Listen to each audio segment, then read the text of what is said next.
Let's talk about the power of film and video editing. Editing can reshape your project in an infinite number of ways. It can break the bounds of space and time. With scripted material, editing is the last opportunity to rewrite your project. With unscripted material, editing is where the story is discovered and ultimately told.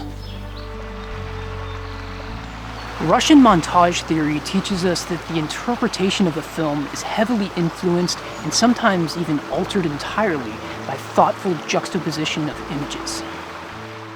In other words, skillful editing is about far more than the mere technical assembly of small parts into a larger whole.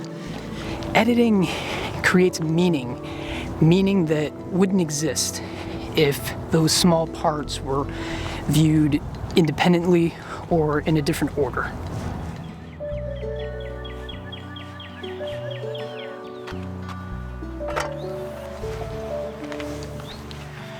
While this is a tutorial series based on Final Cut Pro, it is our goal not just to show you how the software works, but more importantly, why particular editing strategies can lead to vastly different results. I am so thrilled that you have decided to join us for this tutorial series. I honestly think you will get a lot of practical knowledge out of it and elevate your editing skills to a whole new level. So let's have some fun and dive right into it.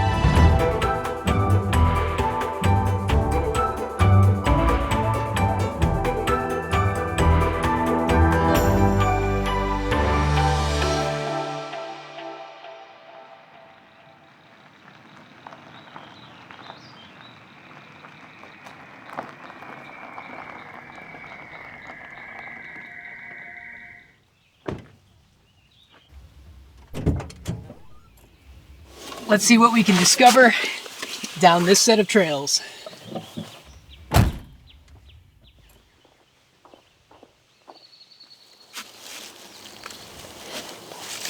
It has been said there are two types of editors in this world.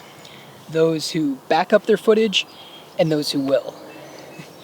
The first step in all of our editing workflows should be to make at least one backup copy of all the production material. Camera media, audio files, stills, anything and everything that was produced by the production team. As an editor, I do not want to be responsible for losing any of that hard work. Do not be that guy. Each copy of your production material really should be stored on a separate drive, and if you can, a third copy should be kept at an off-site location. This could be a trusted cloud service or another physical location, just in case of fire, flood, or other catastrophic disaster. Not to mention physical drive failures, theft, ransomware, and other forms of malware.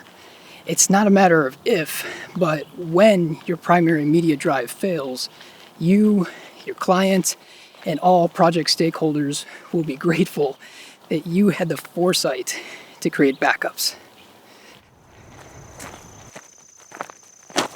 Whoa. Speaking of cloud storage services, speaking of cloud storage providers, despite the many benefits that they have to offer, when it comes to video production, video post-production I should say, the large file sizes that we have to deal with typically lead to very long delays in upload and then download times to possibly another system before editing can even begin. This becomes even more complicated, albeit necessary, if you need to collaborate with a remote editing team. One of the best solutions for these types of challenges comes from our sponsor, PostLab. PostLab is a cloud service built specifically for video post-production workflows.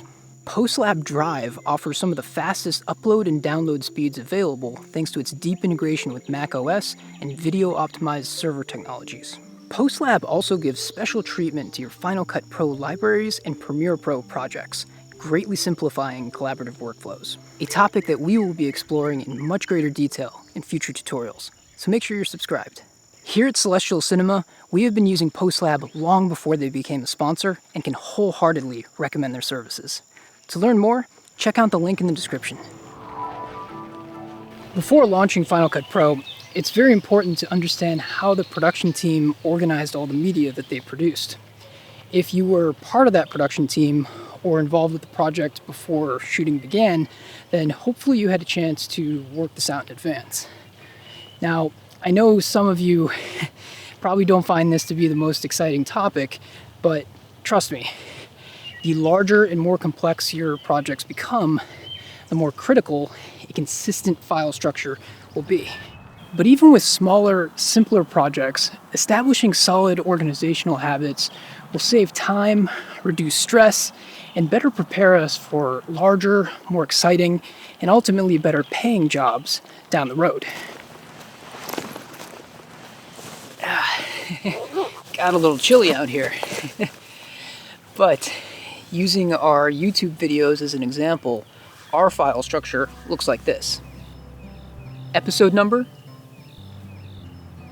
development for outlines and scripts, the 3 major phases of production, and distribution for the master episode file and various web-ready formats. We like to prefix our directory names with numbers to override the default alphabetical ordering of most file systems. Within production media, we typically break everything into major categories like A-roll and B-roll, like you see here. Within these directories, there are sometimes even more subdirectories. Depending on the complexity of the content, the number of shooting locations, the number of cameras, and whether single or double system sound was used, at this level, the structure varies somewhat from episode to episode.